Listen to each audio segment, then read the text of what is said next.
And we are live. Welcome to another episode of AB Trap and Quick Talk. And today we're going to be talking about the 5 first gangs in New York City. During the late 1700s, gangs that were composed of teenagers and the youth thrived in the city of New York. Key gangs during this time included the Smithsville Gang, the Bowery Boys, the Broadway Boys, the Flyboys, and the Long Bridge Boys. Although a majority of the gangs were of European origin, especially Irish, some blacks followed suit and formed their own. It's worth noting that multi-ethnic gangs were common in areas where ethnic segregation was not extreme at the time. Most of the gangs in the late 18th century had minimal or no criminal tendencies. The majority worked in salons and dance halls, as well as dock workers and other informal enterprises. Nonetheless, they oftentimes would be engaged in violent activities, especially during territorial warfare. These early proto-street gangs became the first in a long gang lineage that ended up establishing customs, practices, and behavior expectations for the next generations of street gangs. There's not a lot of information on gangs before 1820, only because a lot of them were never convicted to any real crime, but they did attempt to preserve some of their history.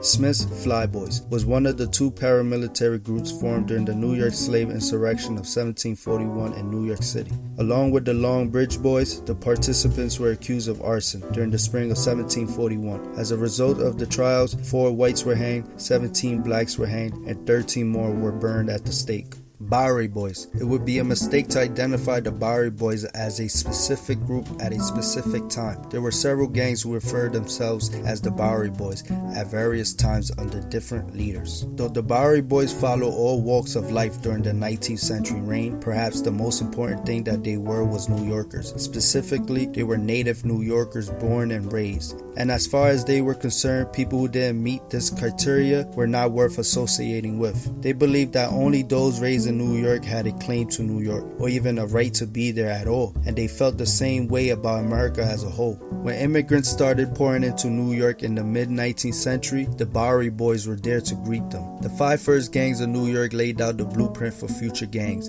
They claimed colors, they gave each other nicknames, they protected their businesses and property, they engaged in petty crime, and they weren't afraid to put hands on each other. Gangs in New York is nothing new because way back to the 1700s, these 5 gangs terrorized New York City streets. And that's all I got for you guys. Hope you join me on the next one. Hope you like, share, comment, and subscribe. Until next time.